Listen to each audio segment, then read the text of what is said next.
NIM 1901030 Prodi Pendidikan Guru Sekolah Dasar Steki Prokania semester 5. Di sini saya berada di SD 006 Bonai Darussalam. Di sini saya akan mewawancarai salah satu guru dari SD tersebut. Saksikan video selanjutnya. Assalamualaikum warahmatullahi wabarakatuh. Saya Prastiwi dari Steki Prokania akan mewawancarai Ibu Daulika Yusril SPD selaku guru BK di SD 006 Bonai Darussalam. Oke Ibu, gimana kabarnya hari ini Bu? Alhamdulillah baik. Kita lanjut saja dengan pertanyaannya Bu ya. Oke. Baik, pertanyaan pertama yaitu sudah berapa lama Ibu mengajar menjadi guru BK di sekolah? Alhamdulillah saya di sekolah ini sudah menjabat sebagai guru BK itu sekitar lebih kurang 1 tahun Bu. Kurang 1 tahun. Nah, selanjutnya pada saat pertama kali menjabat sebagai guru, adakah rasa grogi yang muncul dari diri Ibu? Kalau rasa grogi itu ya lumrah ya Bu ya, setiap orang pastikan, apalagi kalau kita baru bekerja di sekolah di tempat yang baru gitu. Tapi lama-kelamaan alhamdulillah saya udah terbiasa dan udah beradaptasi dengan lingkungan di sekolah ini, dan saya pun bisa melaksanakan tugas saya sebagai guru BK sebagaimana mestinya gitu. Selanjutnya, apakah alasan Ibu menjadi guru BK? Alasan saya menjadi guru BK itu pertama karena saya minatnya kepada siswa-siswi yang ada di sekolah. Dengan mengetahui atau dengan cara menjadi guru BK ini saya bisa mengetahui minat, bakat, bahkan sampai ke masalah-masalah yang berkaitan dengan para siswa-siswi di sekolah gitu Bu. Oke, selanjutnya itu manfaat bagi Ibu, menurut Ibu manfaat bagi siswa dengan adanya bimbingan konseling itu seperti apa Bu? Kalau menurut saya manfaat bagi siswa ya dengan adanya guru BK itu siswa terutama bisa bercerita lah, yang sebelumnya siswa mungkin ada yang kurang percaya diri atau cenderung diam dia di sekolah maupun di rumah. Nah, dengan saya di sini mungkin saya bisa menggali atau mengajak mereka untuk berbicara lebih terbuka lagi, yaitu berkaitan dengan tentang pelajaran, tentang minat belajar siswa, tentang bakatnya juga, bahkan dengan masalah apa yang terjadi pada diri siswa itu gitu. Nah, menurut Ibu apa saja tugas dari seorang guru BK itu Bu? Guru BK kan itu bimbingan konseling ya.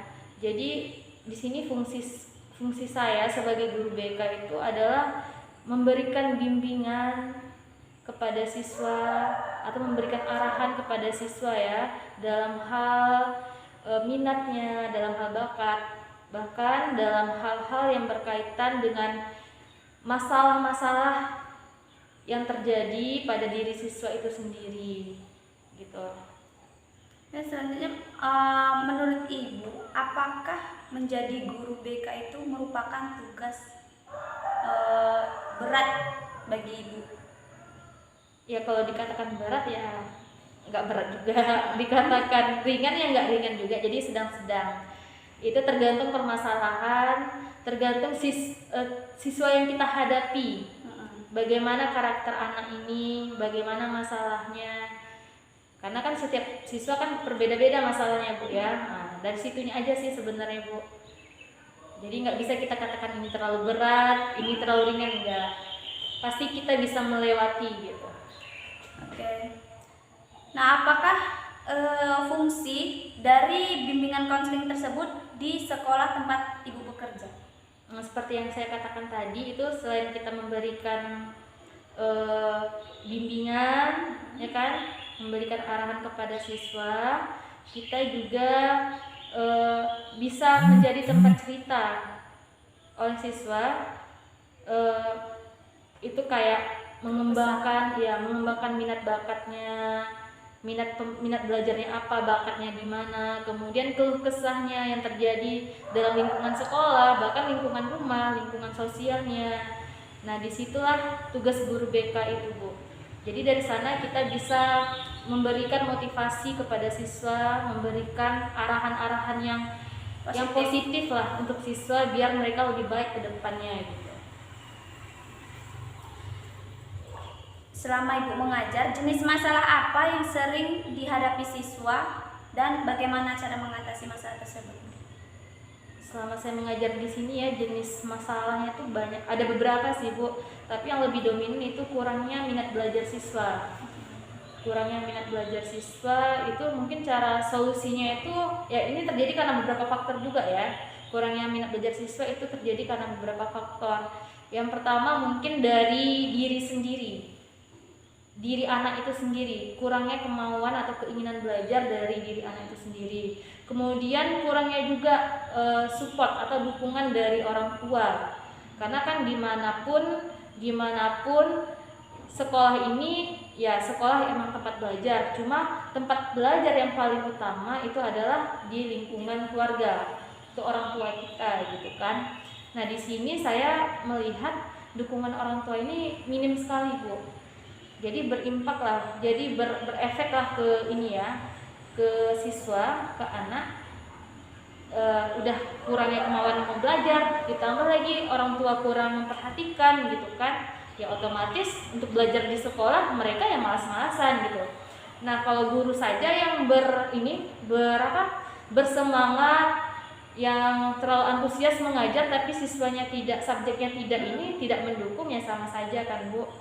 Nah, jadi itu yang paling pertama itu kemauan dan dukungan dari orang tua, itu masalahnya, Bu. Solusinya sebaiknya perlu ada pertemuan antara orang tua dan pihak sekolah, baik itu guru maupun kepala sekolah dan anak-anaknya juga. Jadi bisa di situ kita bertukar pikiran kepada wali murid ya, kepada orang tua, bagaimana kegiatan anak di rumah, di sekolah. Jadi tahu gitu. Jadi bukan hanya sekedar belajar udah pulang ya, itu kan sama aja. Jadi ilmu yang didapat di sekolah pun tidak masuk ke anak jadinya kan. Nah itu, Bu.